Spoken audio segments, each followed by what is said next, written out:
Bonjour, aujourd'hui je vais vous faire écouter le premier son jamais enregistré dans l'histoire de l'humanité et je vais vous mettre au défi d'essayer de reconnaître ce qu'on entend. Ce son, il se trouve là-dedans. On est ici aux archives de l'Académie des sciences. Bon alors l'Académie c'est ça. Et ils ont le premier son jamais enregistré. Et ce premier son, il se trouve là-dedans. Et vous allez voir, vous n'allez pas en croire vos oreilles et vos yeux.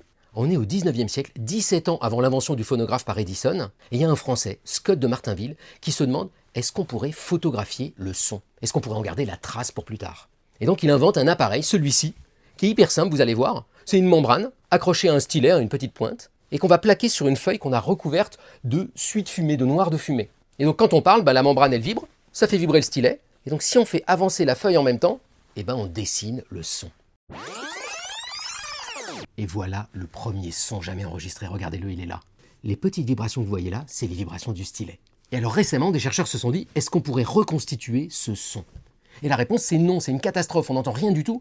La raison c'est que pendant l'enregistrement, le cylindre ne tournait pas de façon suffisamment régulière. Mais Scott de Martinville avait une idée géniale. Il a enregistré en même temps que sa voix un son extrêmement régulier à 500 oscillations par seconde. Une ligne sur deux, c'est le son régulier, et l'autre ligne, c'est le son de son enregistrement.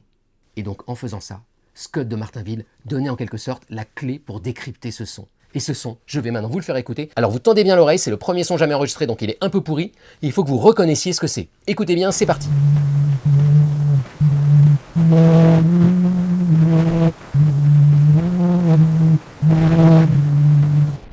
Alors, vous l'avez? Eh bien la réponse, elle est donnée ici en bas, regardez. Vous venez d'entendre « Au clair de la lune ». Et alors, fun fact, à l'époque, déjà Scott de Martinville se méfiait, est-ce qu'on n'allait pas voler sa découverte ou dire qu'on avait découvert avant lui? Et donc, pour s'assurer de la pérennité de sa découverte, il a envoyé un pli cacheté à l'Académie des sciences. Il se trouve qu'ici, à l'Académie des sciences, ils ont un système où on a le droit, quand on pense avoir fait une découverte importante, de leur envoyer une enveloppe.